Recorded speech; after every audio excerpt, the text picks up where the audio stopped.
Okay, bago nga pala tayo umuwi, ipapasyal ko muna kayo dito sa isang bagong gawang tulay sa loob ng Clark. Isa siyang iconic bridge.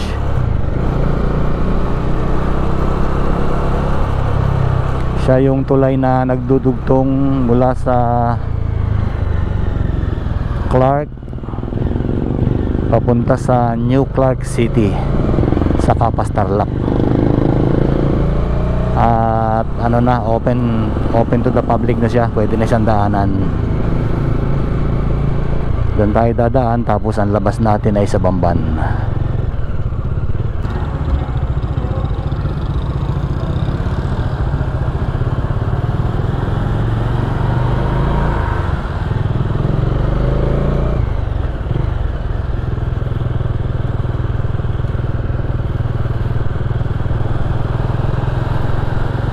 Ito yung Mabalacat Gate na papasok sa Clark. At ito namang diretso ay diretso sa SM. Itong pakanan yung papunta sa loob ng Clark, papunta sa Clark International Airport dito.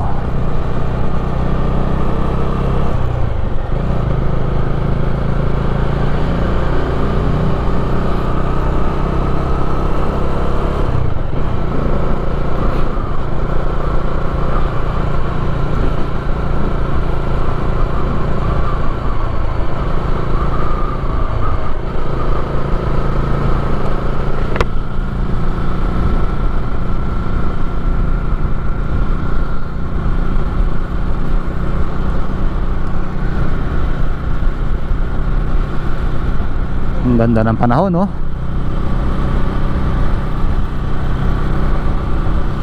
Yan ang gustong gusto ng solar panel, yung napakaliwanag ng sikat ng araw. Kaya yun nga palang aking solar power na in-install sa bahay. Yun, madalas 15 pesos lang yung bill namin sa kuryente dahil doon sa solar power. Pero ano lang kasi, maliit lang na setup. Kumbaga tinitipid din namin yung kanyang harvest kasi hindi niya kayang i-power lahat yun ng sabay-sabay dahil maliit lang na setup. O talagang kung titignan mo lang yung presyo, talagang mahal siya kung sa presyo mo titingnan. Pero yung longevity o yung tagal ng paggamit o pakikinabangan mo siya ng matagal, napakamura niya. Isipin mo naman, 15 pesos yung bill mo sa kuryente, wala kang brownout. Yung 15 pesos na yun ay nangyayari lang kapag yung makulimlim yung panahon, tapos medyo mahina yung charging niya. Syempre malolobat na yung battery. Before siya maglobat, lilipat na siya sa utility or sa grid. Kaya dun sa time na yon, dun siya kukonsumo ng kuryente na galing sa grid.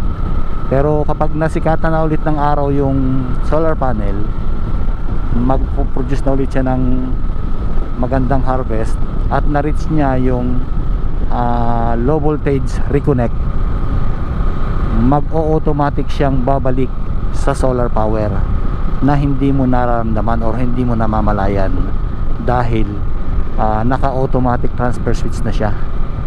So yun, ang ating solar power ay mahigit na palang 1 taon na pinakikinabangan namin.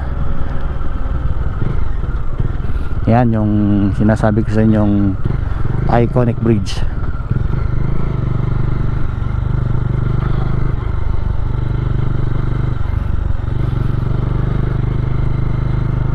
Papunta yan sa New Clark City. Bali, ang tulay na to at kalsadang to ay ginawa before pa mag-pandemic. At kailan lang natapos, hanggang dun sa airport sa kabila, at New Clark City naman dun sa kabila sa Capas. Ayan, ang ganda. Dito nga pala sa kalsadang ito halos lahat solar power ang ilaw na ginamit.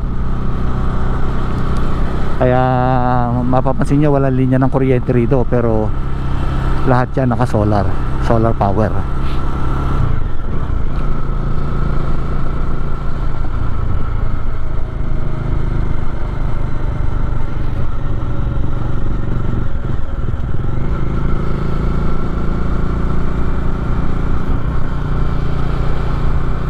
Ayan, daming solar panels na naka-install sa mga poste. At ang kagandahan yan, ang pagitan ng mga poste ay malalapit lang, kaya talagang maliwanag siya pag gabi. Sa araw naman, ganitong oras, maganda yung sikat ng araw, charging naman siya, nagcha-charge siya.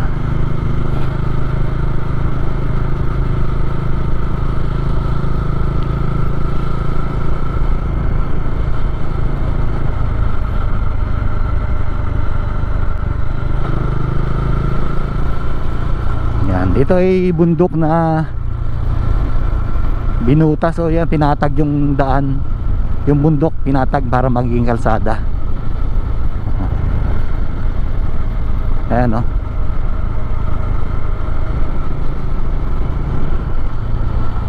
dati siyang bukid yung iba,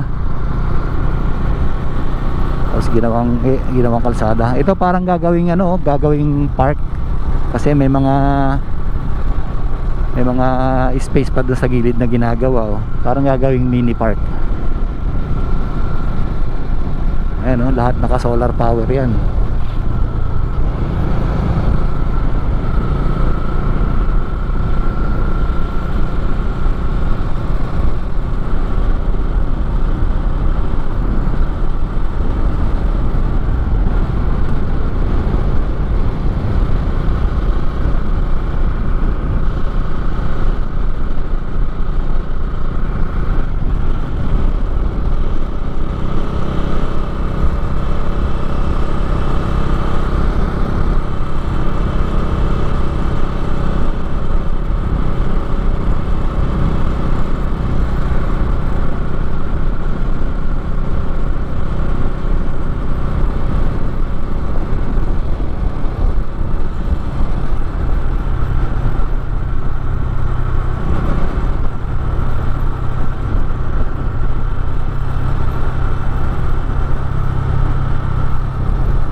Yung tulay na yan, dyan tayo dadaan papunta dun sa Bamban.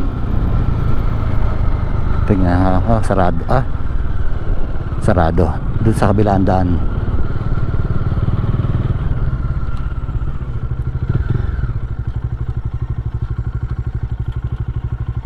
Ay. Sir, saan ang daan papunta dun? Dito?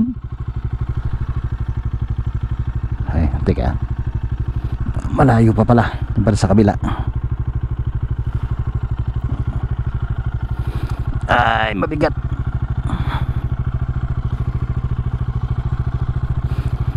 Ikot tayo dun.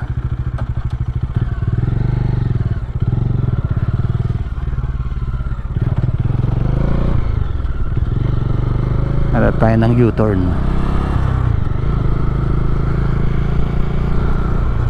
Parang wala, parang sinaraduhan na. Wala pa yata. Sa kapas na tayo lalabas.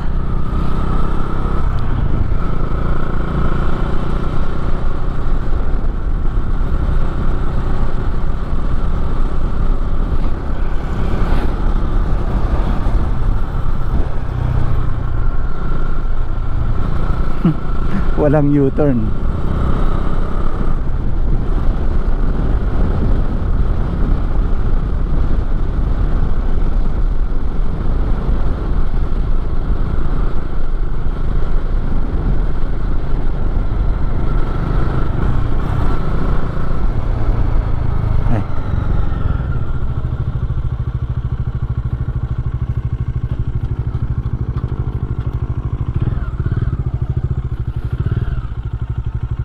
Sir, saan daan papunta dito? Pabamban na. Pumpamban?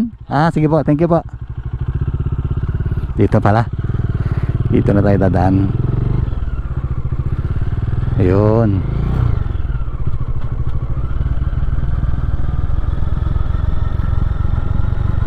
Ngayon lang ako nakadaan dito eh.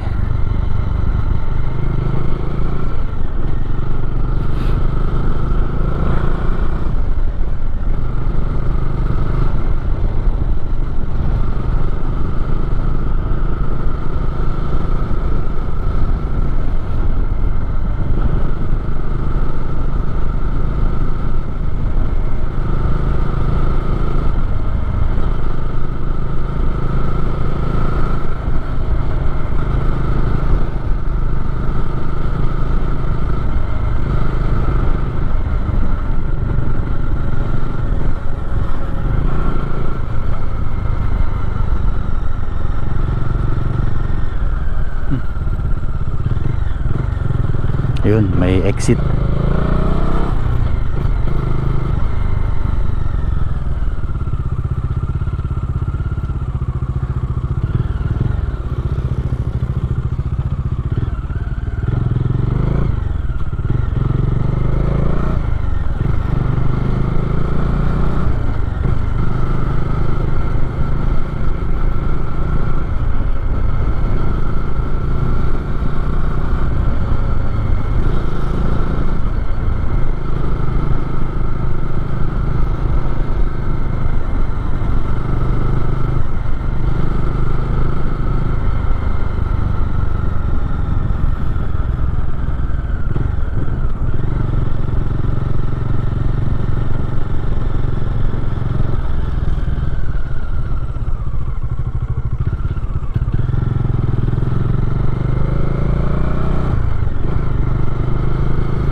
Parang magulo yung signboard na yun.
Ayun, dito na tayo sa MacArthur Highway.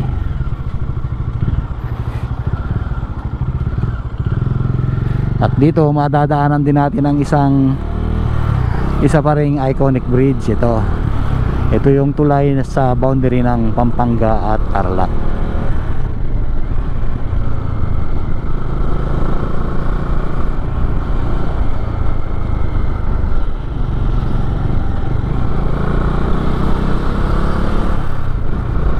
Ayan o, ganda rin o.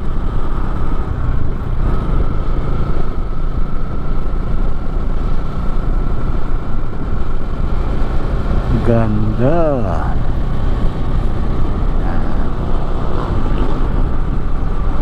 Ayan, nandito na tayo sa Pampanga.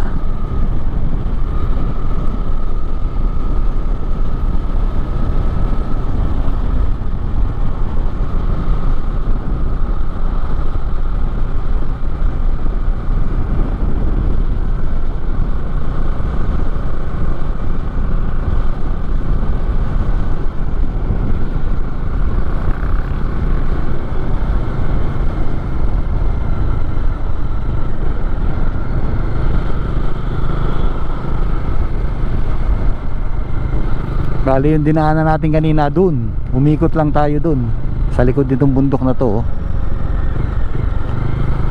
Paikot lang.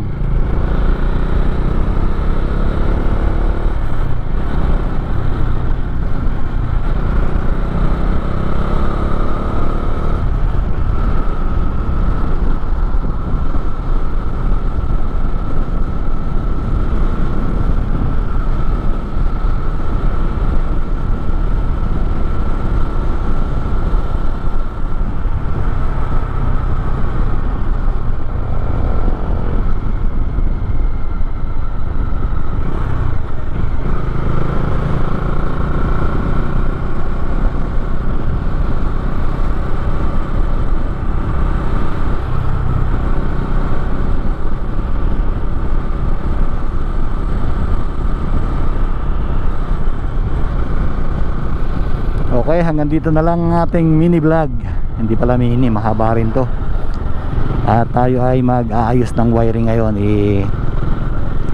I-assemble or bubuuin natin yung wiring at saka mga relay para sa busina.